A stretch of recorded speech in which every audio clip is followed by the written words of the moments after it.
Sometimes speaker cones can be torn and the speaker is otherwise in good condition.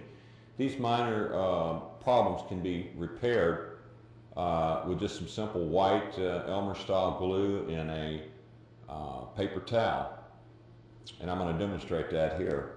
We have a speaker here that someone obviously poked a hole in the surround when they were installing it. Looks also like somebody kicked the speaker in. It's torn here a little bit. And I'm going to repair this with an ordinary paper towel. And I've got some glue here. Now, this paper towel it's actually a couple of thicknesses. It's a 2-ply. We're going to take it and separate it so that we only have 1 ply. You could cut this with a pair of scissors, but it actually works better if you tear it because it'll leave little fibers that'll get with the glue. I'm going to tear a little piece, just good enough to cover this little hole here on the side.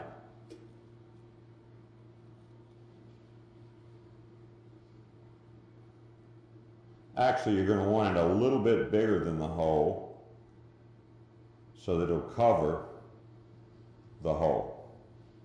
Now we're going to take a little bit of Elmer's glue here and put a tiny bit on this paper towel.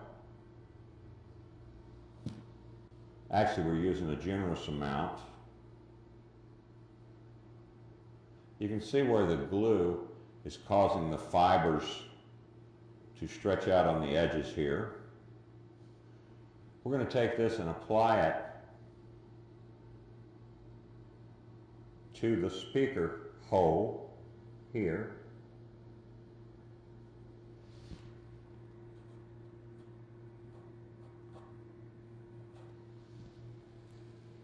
And we're going to press it into place using I'm going to use a chopstick. You can use anything you want that'll work, but this is going to work good for this particular application. I'm rolling the stick so that the glue doesn't stick to the stick. And I'm also mashing the fibers around the edges so that they blend right in with the speaker paper.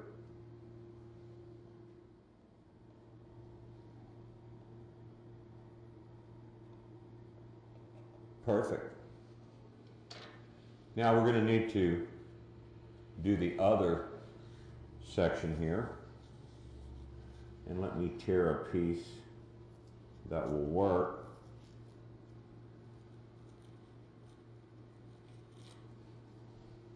Let's make sure we have the right size here.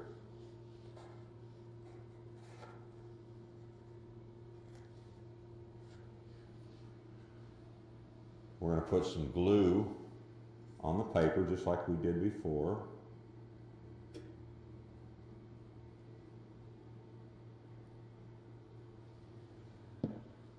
And we're going to saturate the paper with the glue just like we did before.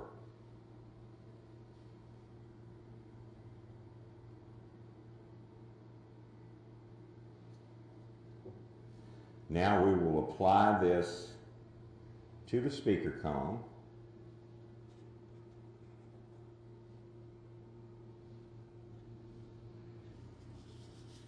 And once again, we will use the chopstick to smooth the paper, making sure there are no air bubbles and making sure that we do not have an excess of glue. We want to squeeze out any excess glue here.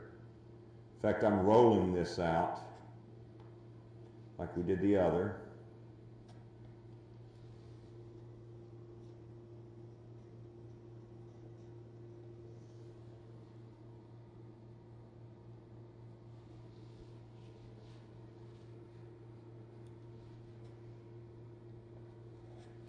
We're done for now until the glue dries, but once the glue dries, we'll do the same procedure on the other side of the cone. Therefore, you'll have a patch on both sides of the cone. Once the second patch is dry, I'm going to come back with some flat black paint and just spray a very light coat on there just to color the patch black so that it'll blend in with the rest of the speaker and look like it looked before it was torn.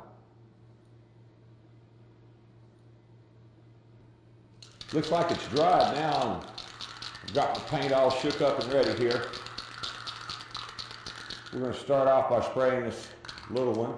Don't need a lot, just enough to color it. And then here's the other one.